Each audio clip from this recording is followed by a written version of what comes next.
안녕하십니까. 연세대 보건대학원 융합보건의료대학원의 권준욱입니다. 오늘 아침에는 네이처지에 제가 이제 융합보건의료대학원의 여러 가지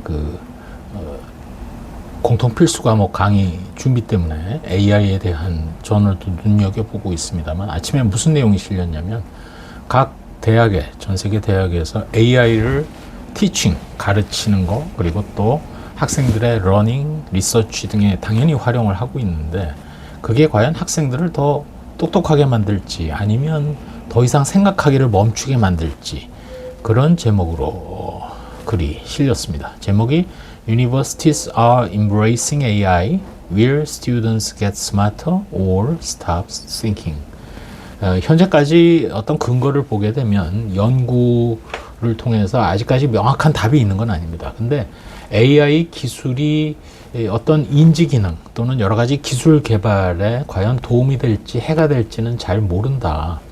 왜냐하면 AI가 워낙 다양하게 사용이 되고 또 그 결과도 매우 복잡하고, 그래서 상대적으로 그런 연구도 시행되기가 좀 어렵고 한창 시행되고 있긴 합니다만, 일단은 2023년, 2024년에 한번 비교를 해서 대학생들이 과연 어떤 분야의 AI 기술을 많이 사용하는지를 이 논문에서 한번 조사를 해보니까 가장 많이 증가되고 또 가장 많이 사용하고 있는 것은 Generating Text, 결국 어떤 내용 자체를 생성하는 거죠. 그 다음으로는 Editing, Writing, 어떤 글을 가다듬고 보고서나 숙제나 논문을 쓰고 이런.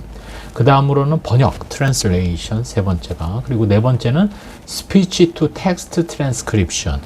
말을 하고 이런 내용들을 그대로 옮겨서 문장화하는 거. 그 다음으로는 generating images, video와 audio. 심지어 비디오, 오디오를 생성시킬 수도 있고요.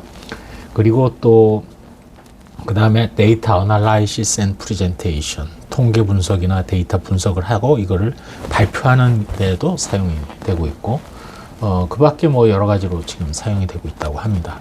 현재 티칭에 있어서도 거의 상당히 높은 비율로 60% 이상 호주의 어느 대학 같은 경우도 사용을 하고 있고, 다만 이런 내용들이 학습의 효과를 과연 높일지, 시간이 점점 지날수록 모든 것을 AI에 맡기게 되면 더 이상 생각을 하지 않고 고민을 하지 않고 이게 학습에는 도리어 악영향을 줄 수도 있지 않겠느냐는 걱정도 우려도 있다.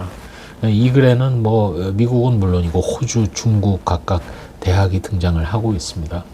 우리나라 같은 경우도 지금 AI를 활용해서 토론 때 답을 하기도 하고 숙제를 내기도 하고 또 발표를 하기도 하고, 저 같은 경우도 당장 어떤 컨퍼런스 같은데 영문으로 자료를 제출해야 된다 그러면 트랜슬레이션에 활용을 하기도 하고요.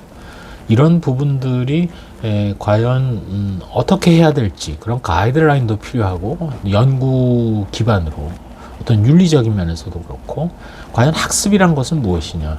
그렇지만 우리가 과거를 되돌아보면 자료를 저널에서 찾고 도서관에서 찾고 등등등 하던 것이 인터넷을 통해서 우리가 훨씬 더 빠른 속도로 레퍼런스에 접근하는 것이 우리의 학습 효율을 많이 높였다고 또 볼 수 있지 않겠습니까? 그런 식으로 점점 더 나아가서 이게 대학이 문제가 아니죠. 의료기관에서 AI의 활용이 과연 누구의 책임이고 윤리적인 문제 등등뿐만 아니라 의학 기술 발전, 연구 발전에 어떻게 도움이 될 것인지를 우리가 심사숙고해야 되는 그런 단계로 가고 있다.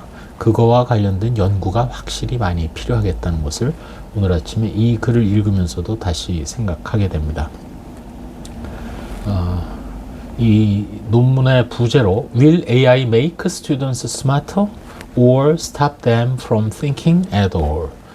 과연 똑똑하게 할지 아니면 생각을 아예 멈추고 AI에만 매달리게 학생들을 만들지, 그런 제목으로 실린 이 글을 참고하시기 바랍니다.